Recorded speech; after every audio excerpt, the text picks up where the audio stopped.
Jayashankar sir విగ్రహం కనబడ్డది.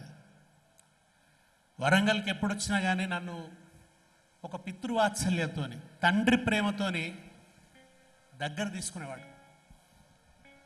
Jayashankar sir అంటే నాకు జయశంకర్ సార్ని చూస్తే ఏమనిపించేదంటే, తెలంగాణ తల్లి తన కోసం తాను నియమించుకున్న అడ్వకేట్ తిరిగి అనిపించేది జయశంకర్ సార్ని చూస్తే.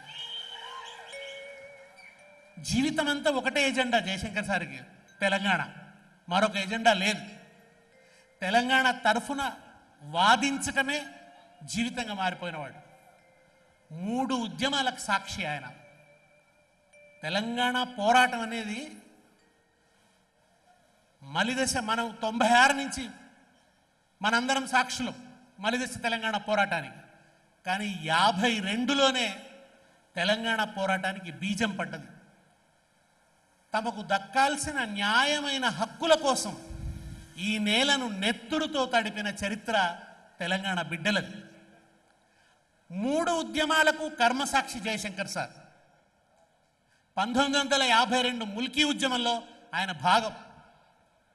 తెలంగాణ చెరువు తీరు మన జయశంకరు సారు, అలుగుదుంకి పారు పదునైన మాట జోరు, పాలు పోసుకున్న పజ్జొన్న కంకులల్లా, పైకి పైకి ఎగిరే ఆ పాల పిట్టలల్లా, మీ ఆశయాల వ్రాలు కనిపించే ఆనవాలు.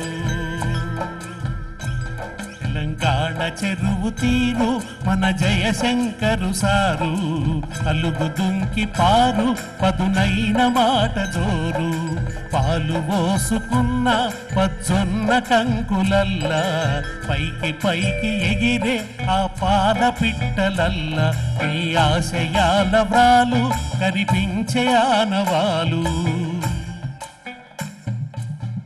ఉద్యమమంటే ఇప్పుడు ఉరుకుతున్న ప్రవాహం, స్వాభిమాన సమరంలో జాగృత జన సమూహం, సమానత్వ విలువ కొరకు సాగుతున్న పయనం, స్వరాష్ట్ర సాధన కోసం జరుగుతున్న సమరం, ఆంధ్ర వలస పాలనకు ఇది అంతిమ చరణం. చేరువలోనే ఉన్నది చెరవీనే సమయం, ఆ ఉదయంలో ధ్వనించును, ఆ ఉదయంలో ధ్వనించును జయశంకరు హృదయం.